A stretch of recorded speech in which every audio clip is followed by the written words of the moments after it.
Bonjour à toutes et à tous, bienvenue pour ce nouveau numéro du 76 Le Mag. Je suis Maëva Lasserve et c'est moi qui, dorénavant, vous donnerai toutes les nouvelles infos et toutes les nouvelles images de notre belle Seine-Maritime.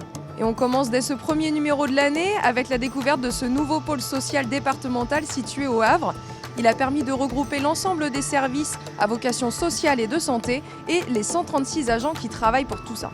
Pour vous le faire découvrir, ce nouveau pôle social, nous nous sommes rendus sur place avec notre équipe et vous allez le voir, nous ne serons pas seuls. Nous serons rejoints par deux invités, dont Florence Thibaudot-Reynaud, vice-présidente en charge des solidarités humaines pour le volet social, et de Patrick Tesser, vice-président en charge de la culture, de la lecture publique, du patrimoine et de la coopération décentralisée, qui va nous parler du 1%.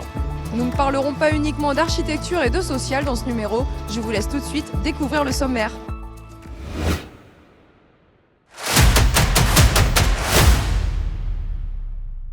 Au sommaire ce mois-ci, info travaux, direction l'espace naturel sensible du domaine du Col Moulin pour suivre les premières étapes des travaux d'aménagement. Le talent d'ici du mois est consacré au savoir-faire de Nathalie Lecomte, qui est artisan d'art et spécialisée dans la fabrication de bijoux de fantaisie. En action, consacrée ce mois-ci à l'architecture et les fonctionnalités du nouveau pôle social départemental du Havre. Et enfin, 76 secondes en bref, la conférence Monde Idée pour demain, la Seine-Maritime qui fête ses 70 ans, Charlie Dalin qui remporte le Vendée Globe, nous balayerons toute l'actualité du département. Nous voici donc en train d'entrer dans ce beau pôle social départemental du Havre, aussi appelé PSDH. On y a regroupé dans ce beau lieu lumineux et spacieux les services départementaux qui sont habitués à informer et aider toute l'année des familles, des enfants et des personnes en situation de handicap. Avec ce lieu dédié à la santé et au social, ce qui était recherché, c'était l'accessibilité et la facilitation de vos démarches pour aider un petit peu plus nos administrés et que vous compreniez davantage l'action sociale du département et de nos agents. Mais avant de découvrir notre premier invité, je vous propose de découvrir toute l'actualité de la Seine-Maritime en 76 secondes.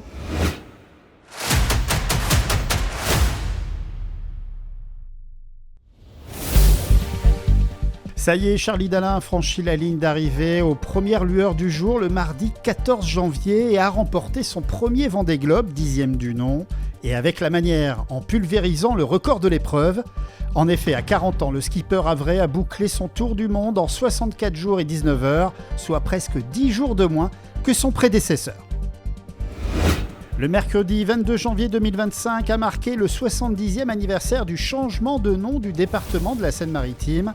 La Seine inférieure devenait la Seine-Maritime, une évolution hautement symbolique consacrant un débat ancien de plus d'un siècle qui illustre la volonté des autorités et des élus d'une dénomination plus gratifiante au nom de l'attractivité du territoire, tout en restant fidèle à la référence géographique, marqueur des départements.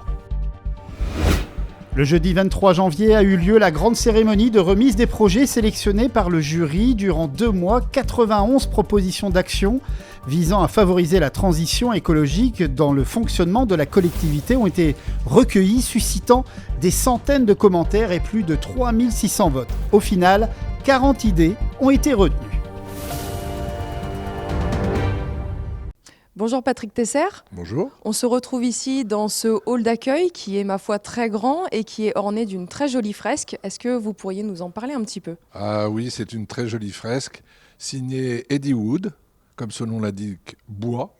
C'est une coïncidence, mais toutes les œuvres ici ont été traitées avec du bois, du frêne, et ce sont des œuvres qui interpellent, mais ce qui s'appelle d'abord, l'œuvre s'appelle La Grande Parade, et qui interpelle parce que les personnages incarnent la résilience des aléas de la vie, mais réenchantent ici au quotidien les usagers et les agents du département. Car, a priori, vous pouvez voir un fauteuil roulant, vous pouvez voir d'autres symboles, mais ce n'est pas que ça. Ici, on arrive avec peut-être des difficultés, avec des soucis, mais on doit trouver une solution ici, et surtout on réenchante le quotidien des usagers. Et vous qui travaillez ici, agents du département, eh bien aussi, on se devait aussi, par le 1%, de vous donner des œuvres qui enchantent aussi votre travail. Alors vous me parlez du 1%. Quel est ce dispositif ? Comment il fonctionne ? Et comment est-ce qu'on attribue ce dit 1% à un ou une artiste ? Alors le 1% date de 1951. Il permet de faire entrer la culture dans les bâtiments publics qui vont être inaugurés, c'est-à-dire que l'on va construire.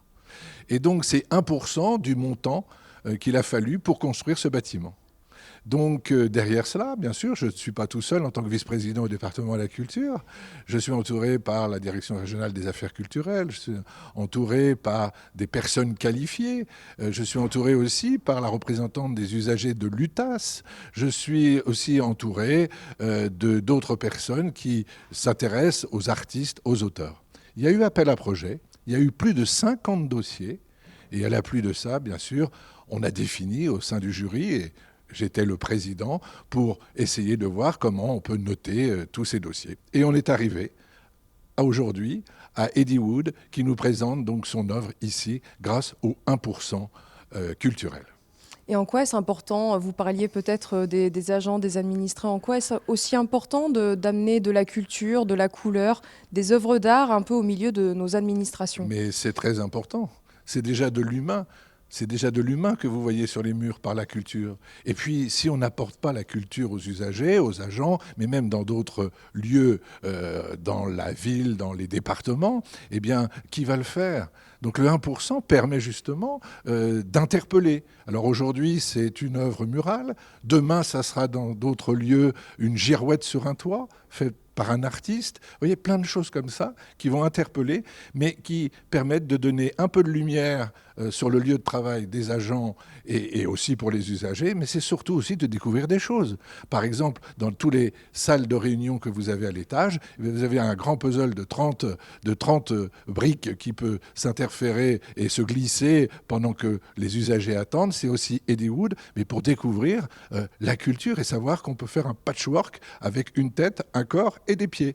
Voilà. Et j'espère que les usagers, quand ils repartiront, diront « ma journée est enchantée ». Merci Patrick Tesser. Merci.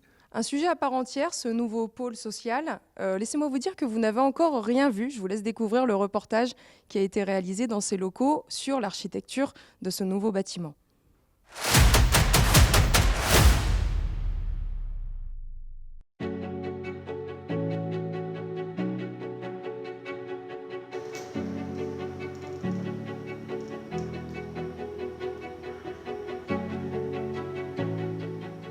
Ce bâtiment, il a vocation à réunir au sein d'un même équipement différentes entités qui sont aujourd'hui disséminées sur le territoire havrais. Il regroupe la MDPH et la délégation territoriale, donc c'est ce qui permet aux élus du secteur d'assurer des permanences. Le CMS qui s'appelait le SEN jusqu'alors, les services de l'UAF, l'unité d'accueil familial, le service de l'ASE et enfin sur les deux derniers niveaux, l'UTAS.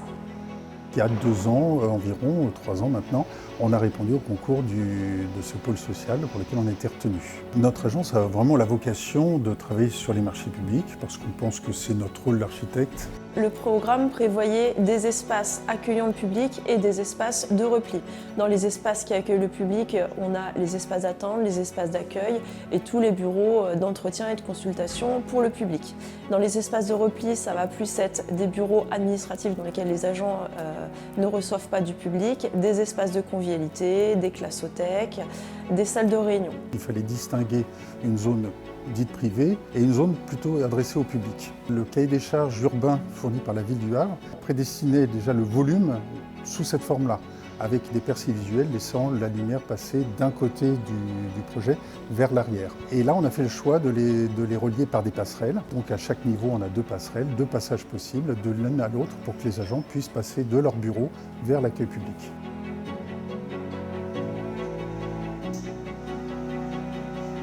On a des espaces d'accueil très généreux, ils arrivent souvent avec des sujets assez délicats dans ce bâtiment et l'idée c'est d'apaiser aussi par l'architecture l'usager. L'accueil du public se fait dans un lieu clair, ensoleillé, d'où cette grande galerie qui, à l'échelle du bâtiment, accompagne l'usager jusqu'au premier niveau. On a utilisé des matériaux dont le bois, on a un sol minéral, on a du vitrage et pour autant, aujourd'hui, on n'a aucune réverbération. Donc c'est très très confortable acoustiquement. Il y a non seulement cette rampe qui permet d'accompagner les personnes à mobilité réduite. Mais on a bien sûr pour tous les agents et pour tout le public des ascenseurs qui font accéder les usagers et les agents jusqu'au 5e et 6e étage. L'accueil du public qui est conjugué à la lumière, conjugué aux grands espaces et à la luminosité, c'était surtout donner une atmosphère chaleureuse. C'est le premier bâtiment havrais, de région havraise, qui est conçu en bois, c'est-à-dire poteaux, structure, plancher. Et donc c'est une particularité structurelle exceptionnelle pour un bâtiment havrais. C'est un quartier qui a été totalement requalifié, dans lequel on va retrouver une diversité d'équipements publics, le pôle socioculturel Simone Veil juste à côté. On est également à 2 pas de la gare, on a le collège Irène Joliot-Curie aussi qui est juste en face. Et on a tout un tas d'équipements comme ça qui sont en train de fleurir dans le quartier. Et c'est pas fini, le quartier est toujours en chantier.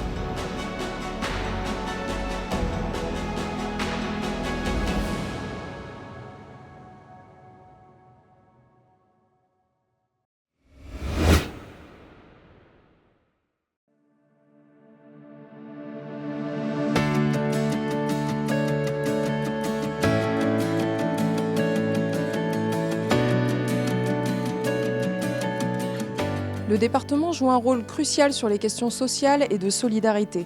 On vit en plus dans une époque où le coût de la vie est de plus en plus cher et où l'information entre les institutions et les administrés passe parfois mal. Bonjour Florence Thibaud-Doreno. Bonjour. Alors est-ce que vous pouvez nous dire dans un premier temps où nous sommes là actuellement ? Alors nous sommes au Havre, au pôle social du département de la Seine-Maritime, dans un quartier complètement revu, puisqu'on se trouve exactement à la place de l'ancienne prison du Havre. Et donc tout ce quartier est en profonde mutation et nous sommes dans ce pôle social qui vient juste d'ouvrir au Havre. Et là, cette pièce en particulier, qu'est-ce que c'est ? Alors cette pièce ici, c'est une pièce qui est destinée aux usagers, notamment à tout ce qui est protection de l'enfance. Mais dans ce bâtiment, qui est très important, nous avons toutes les compétences du département. Ce que nous avons voulu souhaiter, à savoir la MDPH, les services du centre médico-social, mais aussi tous les travailleurs sociaux et infirmières, PMI, médecins qui travaillent autour des usagers, considérant que les personnes qui viennent ici puissent avoir en un même lieu plusieurs interlocuteurs qu'habituellement ils n'avaient pas forcément dans le même lieu et devaient aller de site en site. Ici, tous les lieux sont regroupés. Alors vous nous avez redonné des exemples de services du département. Est-ce que vous pouvez nous rappeler quelles sont réellement ces missions sur les questions sociales au département ? Alors le département, plus de 80% des compétences du département, ce sont les solidarités humaines.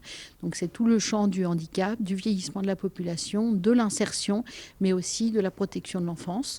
Donc ce sont des domaines sur lesquels nous œuvrons au quotidien au service des usagers, avec la totalité des agents du département, que ce soit des questions d'insertion professionnelle, que ce soit des questions de protection de l'enfance ou de protection maternelle infantile, ce qu'on appelle les PMI, donc avec les premiers jours de l'enfant pour aider les parents dans leur éducation première, et puis aussi tout ce qui est question de vieillissement de la population et évidemment les questions de handicap qui sont importantes pour notre département. Très bien. Alors on est dans une ville et dans un quartier qui n'a pas toujours forcément les infrastructures récentes. En quoi c'était important justement d'ériger ce bâtiment flambant neuf dans une ville comme Le Havre et dans un quartier comme celui-ci ? Alors l'opportunité de plusieurs bâtiments qui étaient un peu disséminés, un bâtiment qui était en transition, puisque le quartier, vous l'avez dit, il est en mutation. Donc on avait des services qui étaient en temporaire. Et donc, on s'est posé assez rapidement la question au moment de la reconstruction d'un nouveau CMS, Centre médico-social, est-ce qu'on n'avait pas intérêt à adjoindre toutes les autres compétences du département, voir un peu les services sur lesquels ils étaient disséminés. On avait les affaires familiales qui étaient sur le haut du plateau, on avait la protection de l'enfance qui était dans un autre bâtiment. On avait l'Union territoriale d'action sociale qui était boulevard de Strasbourg avec la MDPH. Donc on s'était dit que ça pouvait être intéressant de travailler ces questions et comme les professionnels travaillent ensemble, et d'être dans cette transversalité, mais ne pas l'être que dans les mots, mais aussi dans les lieux physiques et de pouvoir mieux répondre à l'usager en disant, voilà, là vous venez par exemple peser votre enfant, mais vous avez aussi des questions par rapport à l'insertion professionnelle. Ma collègue se trouve dans le bureau à l'étage en dessous ou au-dessus, dessus, et ben à ce moment-là, on va pouvoir aller la voir.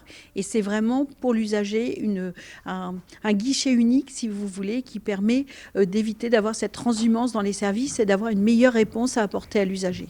Oui, et puis au vu des services présents dans ce bâtiment, c'était une bonne chose d'avoir des rampes d'accessibilité, etc. Ça, c'était de toute façon, les bâtiments, quand on est dans du vieux bâtiment, et notamment dans des bâtiments tels que Perret avec l'UNESCO, on n'a pas toujours la possibilité de pouvoir adapter les bâtiments à l'accessibilité. Évidemment qu'aujourd'hui, un bâtiment se doit d'être accessible, c'est indispensable, et c'est pour ça que tout a été pensé sur l'accessibilité. Mais on pense aux rampes, parce qu'on pense à l'handicap visible, mais il y a aussi tout le handicap non visible, et c'est pour ça que c'est important de pouvoir répondre à tout type de handicap pour s'adresser au plus large public. Mais au département, lorsqu'un chantier se clôture, un autre s'ouvre. Je vous propose de découvrir le domaine du Col-Moulin, où des aménagements pour les personnes à mobilité réduite sont en cours pour permettre à toutes et à tous de profiter de jolies promenades. Christophe Auger et moi, nous sommes rendus sur place. Je vous propose de découvrir ça maintenant.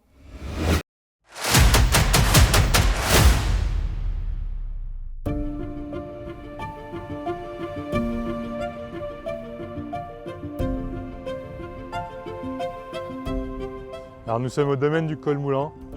C'est un domaine d'une vingtaine d'hectares.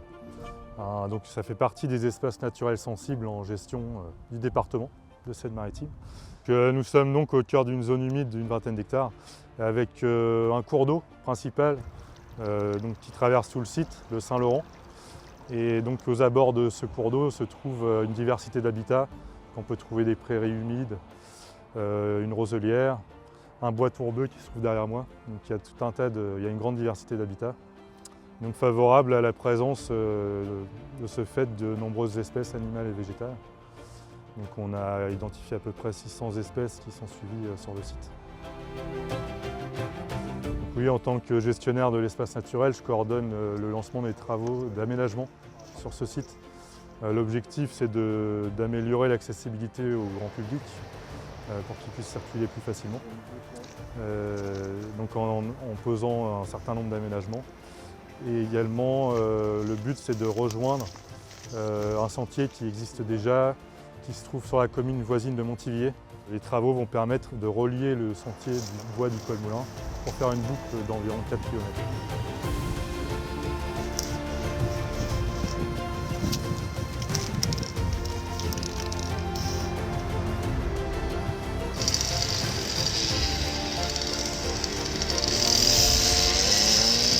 Et donc la première phase des travaux va consister à déposer et poser les premières clôtures au niveau, on va dire, au nord-ouest du site, qui se trouve derrière moi.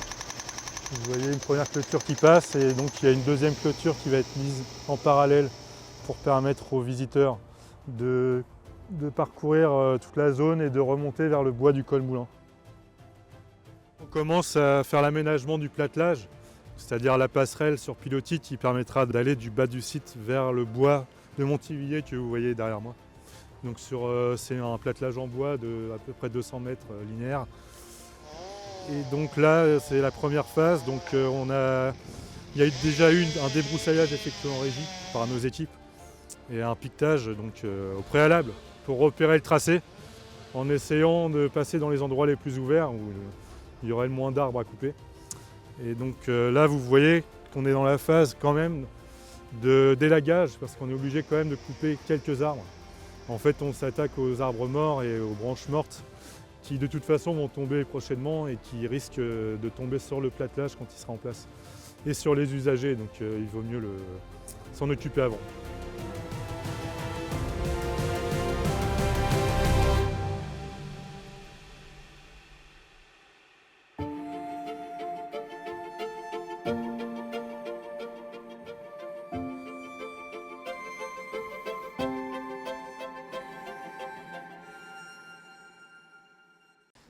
Des paysages qui, je l'espère, vous auront donné envie de les découvrir ou de les redécouvrir. En attendant, on enchaîne avec notre Talent d'ici, le rendez-vous qui met en lumière les talents de notre territoire. Aujourd'hui, vous allez découvrir Nathalie Lecomte, créatrice de bijoux fantaisie pour les petits comme pour les grands. Et elle ne fait pas semblant car elle s'est hissée sur la 3e marche du podium lors des trophées de l'artisanat en novembre dernier.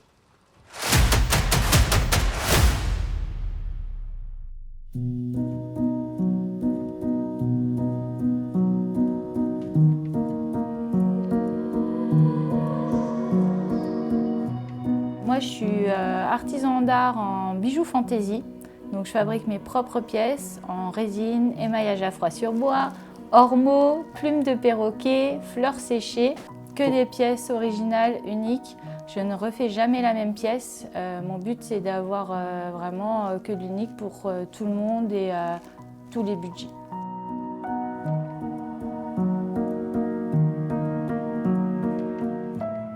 Tout ce qui est matière première, donc l'ormeau, ça c'est un poissonnier et un restaurateur qui me les fournissent. Les plumes de perroquet, c'est un ami qui a des perroquets chez lui. Les fleurs, c'est ou mon jardin ou au bord des routes. Quand je vois des fleurs qui me plaisent, je m'arrête et je vais en cueillir quelques-unes. Tout ce qui est la résine, par contre, c'est un produit chimique, hein, donc là, je l'achète.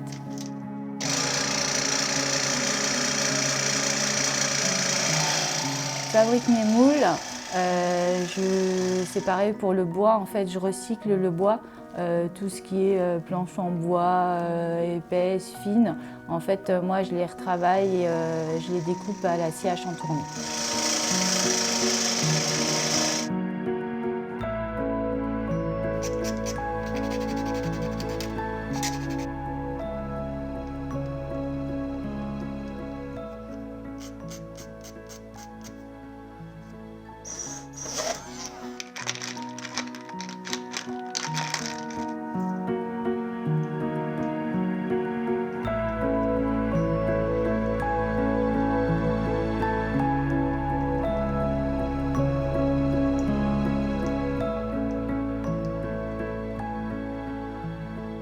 Mon innovation, c'est un serre-tête que j'ai entièrement conçu.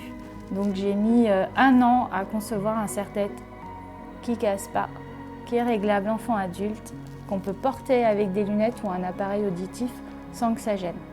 C'est ultra léger et du coup adaptable avec donc des pièces ou en résine ou en fleurs, avec de la plume ou alors avec du bois. Émaillé à froid ou double émaillage à froid. Et donc j'ai conçu le serre-tête il y a plus de 10 ans.